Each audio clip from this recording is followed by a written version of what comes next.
जीवन श्री सत्यनारायण देवंका पूर्ण प्रीत्यार्थे आनंदे कबार हरि हरि बोला।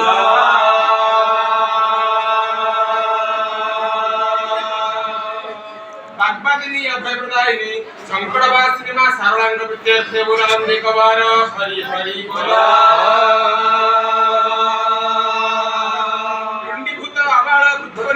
महाप्रभु सत्यनारायण कल्याण करंतु बोल आनंदे कबार हरि हरि बोला।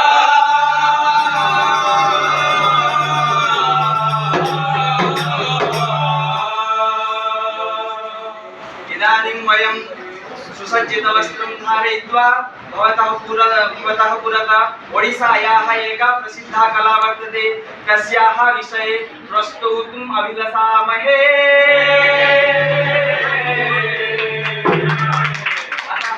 सर्वेभ्यः प्रार्थ्यन्ते सादरं उपविश्य ध्यानेन शृण्वन्तु।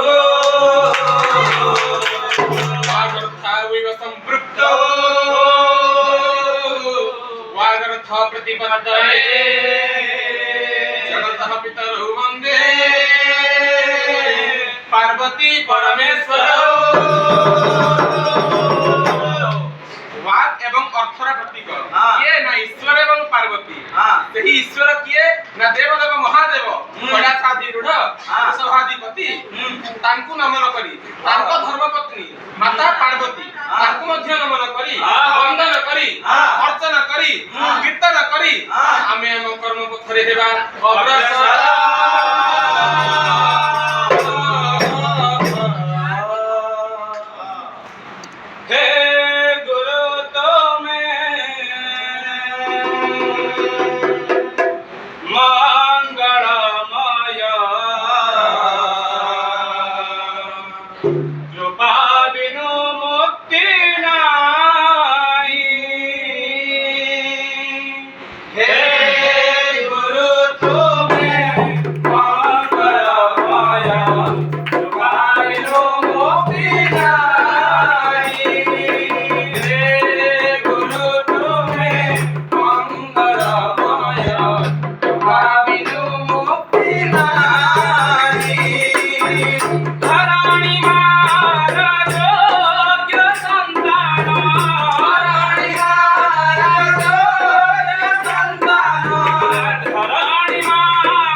মাখা হরির নাম কে আনিল রে কোথায় ছিল রে মধু মাখা হরির নাম কে আনিল রে কোথায় ছিল রে মধু মাখা হরির নাম নদিয়া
पादकल्पाः एव आचार्यमण्डली एवं सहपाठिन्यः अद्य वयं सुसज्जितवस्त्रेण मण्डनं भूत्वा अद्य सभायाम् उत्कलीय विदग्धकलापालायाः विषये किञ्चित् अवतारयितुम् इच्छामः।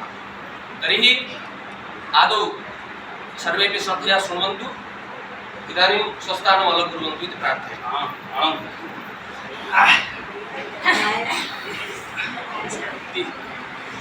तर्हि आद्यौ रङ्गमञ्चे परिमण्डितः भूत्वा सर्वेपि भगवतः पदारविन्दे भक्त्यर्घ्यं निवेदनं कृत्वा आदौ सर्वेषां जनकल्याणार्थं विश्वकल्याणार्थं च मङ्गलाचरणं पठितवन्तः। इदं मङ्गलाचरणम् आशीर्वादात्मकं मङ्गलाचरणं विश्वनाथेन साहित्यदर्पण आलङ्कारिकग्रन्थे अपि उक्तमस्ति। आसीः नमस्क्रियारूपं वस्तुनिर्देश एव वा क्वचिन्निन्दाफलादीनां स्वतां च गुणकीर्तनम्। तर्हि पञ्चविधेषु मङ्गलाचरणेषु मङ्गलाचरणम् इदम् अन्यतमं तथैव आशीर्वादात्मकं च मङ्गलाचरणम्। अनेन मङ्गलाचरणेन यः देवः अथवा या देवी आगच्छति सा अथवा सः सर्वेषां कल्याणं विदधाति। तर्हि साक्षात् वयं मङ्गलाचरणे प्रविशामः। मङ्गलाचरणस्य पूर्वभागे वयं वदामः किञ्चित्। किमर्थम् इत्युक्ते मङ्गलाचरणस्य सृष्टेः कश्चित् विषयः तत्र वर्तते इति। वयं सर्वे जानीमः उज्जयिन्याः राजा कः आसीत्? विक्रमादित्यः। विक्रमादित्यः आसीत् उज्जयिन्याः राजा आसीत्। तस्य सभायां नवरत्नपण्डिताः अपि विराजन्ते। तदानीं नवरत्नपण्डितानां साहाय्येन सः राजा तस्य सभाकार्यं निभालयति स्म। तर्हि ते नवरत्नपण्डिताः के? एकं श्लोकं धन्वन्तरि क्षपणकावर सिंह शङ्कु वेताळ भट्ट भट्टकर्कर कालिदास ख्यातो वराहमिहिरो नृपते सभाया ज्ञानिवल्लभ रुचिर्नव विक्रमस्य। तर्हि वर्णनं करोतु। धन्वन्तरि क्षपणका अमरसिंह शङ्कु वेताळ भट्ट भट्टकर्कर कालिदास एते नवरत्नपण्डिताः तत्र राजन्ते। तदानीं राजा विक्रमादित्यः एतेषां नवरत्नपण्डितानां साहाय्येन तस्य राजकार्यं परिचालयति स्म। एकदा एकस्मिन् दिने सभाकार्यस्य प्रारम्भे राजा विक्रमादित्यः नवरत्नपण्डितानां प्रश्नं चकार। किम् उक्तवान्? भो पण्डिताः, भवत्सु यः कोऽपि उत्थाय तादृशम् एकं श्लोकं पठतु यस्मिन् श्लोके प्रथमे च पादे भगवतः दशावताराणां वर्णनं तत्र भवेत्। मत्स्यावतारादारभ्य कल्क्यवतारं यावत् तत्र सम्पूर्णानां दशावताराणां तत्र वर्णनं भवेत्। पुनः द्वितीये पादे दशावताराः सर्वेषां जनकल्याणं यथा करिष्यन्ति तादृशम् एकं श्लोकं भवत्सु कोऽपि उत्थाय पठतु। सर्वेपि नवरत्नपण्डिताः तेषु अष्टपण्डिताः स्वस्य पाण्डित्यस्य पारङ्गमत्वं दर्शयितुं यदा अक्षमाः भवेयुः तदानीम् एकः नवरत्नपण्डितेषु अन्यतमः पण्डितः उत्थितवान्। एकम् उत्कल्यं उत्कल्यपद्यम् उक्त्वा अहं तस्य व्याख्यानं संस्कृते करिष्यामि। तर्हि सः कः? कालिदासो महापण्डितो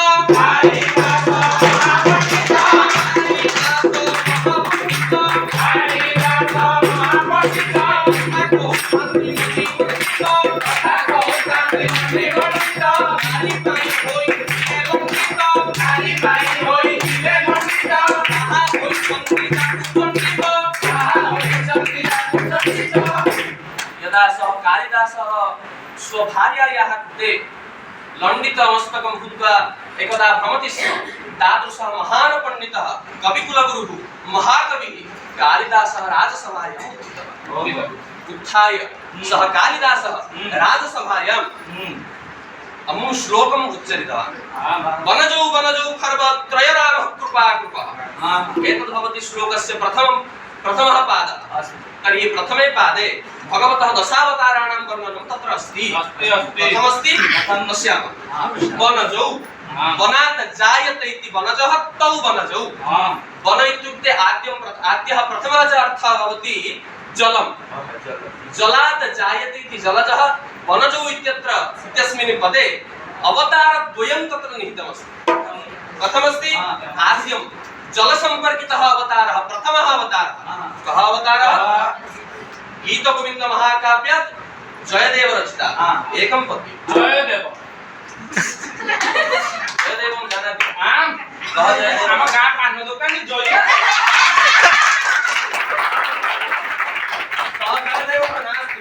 पुरी जिल्लान्तर्गते केन्दुबिल्व मण्डले ब्राह्मण शासने सः जयदेवः इदानीं जनि प्राप्तवान्। सः जयदेवः उत्कलः भूत्वा संस्कृतरागे च सम्पूर्णं गीतगोविन्द महाकाव्यं रचितवान्। तस्मात् अवतारवर्णन प्रसङ्गे मत्स्यावतारवर्णन प्रसङ्गे अयं श्लोकः पद्यमिदं तत्र उक्तमस्ति गुज्जरिरागेण गीयते तथैव प्रयापयधि जले धृतवानसि वेदं विहित बहित्र चरितमखेदं विहित बहित्र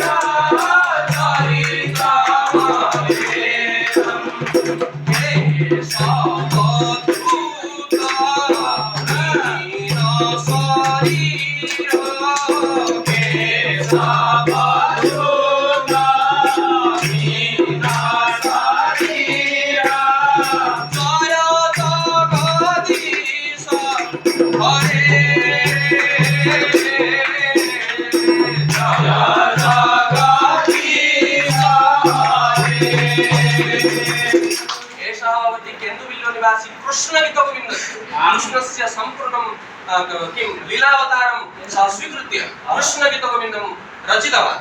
अपरः एकः वयं साहित्यशास्त्रे पश्यामश्चेत् जयदेवः पञ्च जयदेवाः तत्र सन्ति। तेषु एकः अन्यतमः कृष्णगीतगोविन्दस्य रचयिता एषः जयदेवः। द्वितीयः अपरः एकः जयदेवः सः रामगीतगोविन्दमपि रचितवान्। रामगीतगोविन्दे अपि सः मीनावतारस्य वर्णनं तत्रापि कृतवान्। ततः मीनावतारस्य वर्णनं श्रुतिवेदादि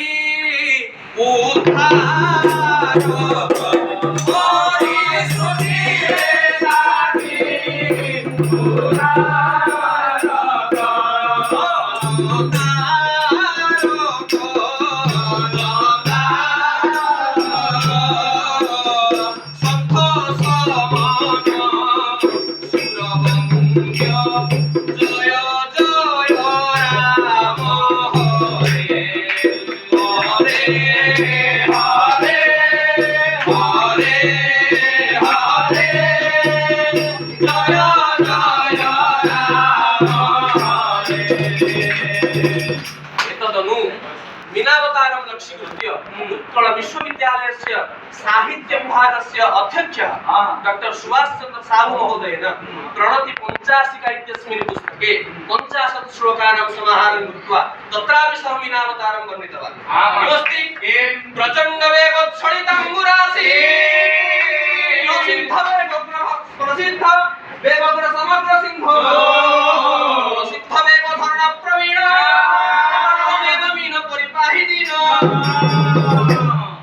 हे भो मीनावतारः अस्मान् परिपाहि इति तत्र सुभाष चन्द्र दास महोदयेन उक्तमस्ति।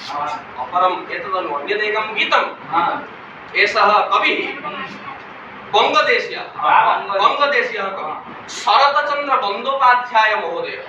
शरतचन्द्र बन्दोपाध्याय महोदयेन सम्पूर्णं गीतगोविन्दं जयदेवम् अनुकृत्य एषः तस्य काव्यं रचितवान्। तस्मादपि मीनावतारस्य वर्णनं नीलतनुं विततं तव जगदति चित्रं प्रलय जले धृत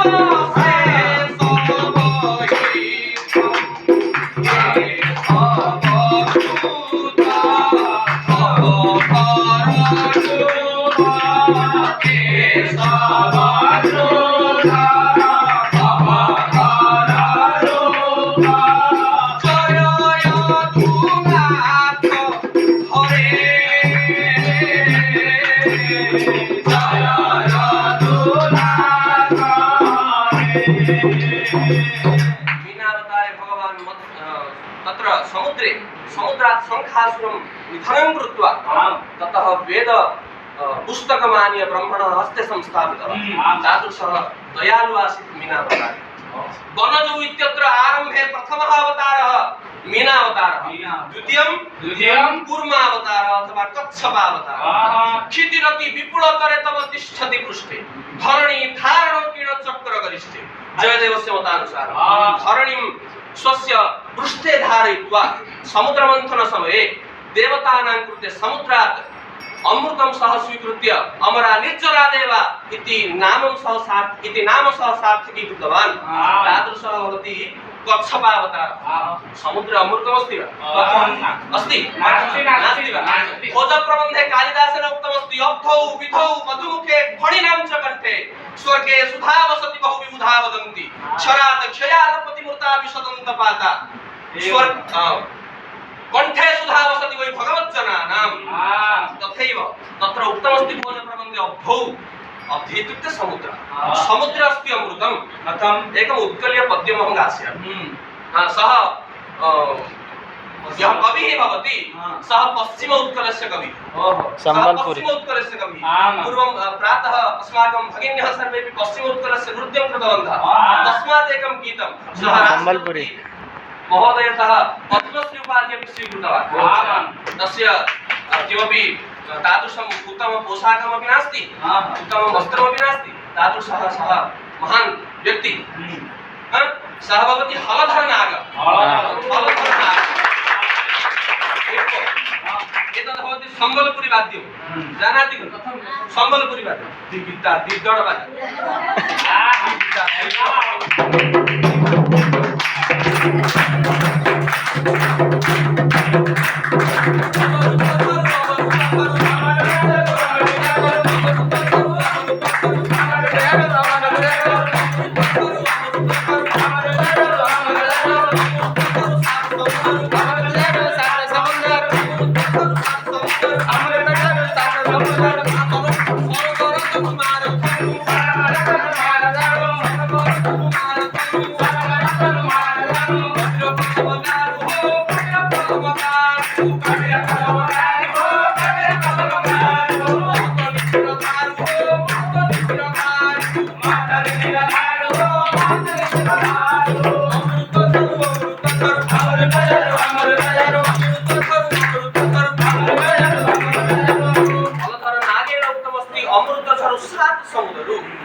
भवन्तः सर्वेपि उत्तमरूपेण पाककार्यं कुर्वन्तु।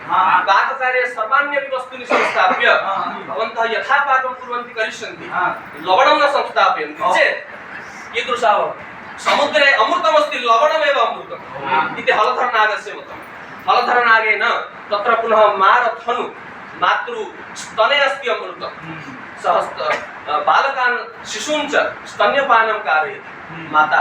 स्वर्गे अस्माकं चन्द्रे अस्ति अमृतम्। चन्द्रमायाम् अस्ति अमृतम्। आह्लादमयं किरणं भवति अमृतम्। तथा तर्हि कूर्मावतारः मत्स्यावतारः अवतारद्वयम् अत्र निहितमस्ति।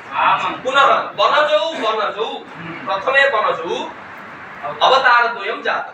द्वितीये वनजौ, द्वितीयस्य वनस्य अर्थः भवति अरण्यम्, अटवी च। तर्हि अरण्यात् जायते अरण्यसम्पर्कितः अवतारः द्वयं। प्रथमः वराहावतारः। वराहावतारे शूकरावतारः। शुकरावतारे महाप्रभु दन्ताग्रे धरणीं धृत्वा सम्पूर्णां धरणीं सः रक्षितवान्। तादृशः दयालु भवति अस्माकं महाप्रभुः। महाप्रभु किमर्थम् अवतारं नयति? दशावताराणां महत्त्वं किमर्थमस्ति? गीतायां भगवता स्वयं उक्तमस्ति, यदा यदा हि धर्मस्य